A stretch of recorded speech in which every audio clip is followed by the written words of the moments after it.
Now I am going to explain how the cosmic speculum will be worked. First, the cosmic speculum will be like this.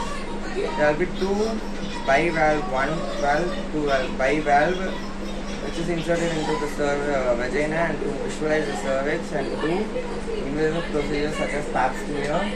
First, we want to open this clip, and it is like a bullet. First, we want to be like this.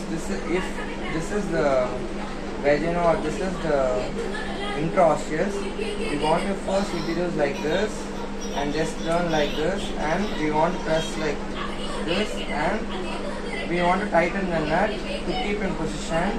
And by using any kit or swab, we want to take posterior foreign swab and to confirm any infection, or to take pap smear to confirm which is the diagnostic procedure for cervical cancer. And by removing back to the form and loosen the nut and taken from this vagina or intraosseous and kept aside. And this procedure want to be done in aseptic condition. Thank you.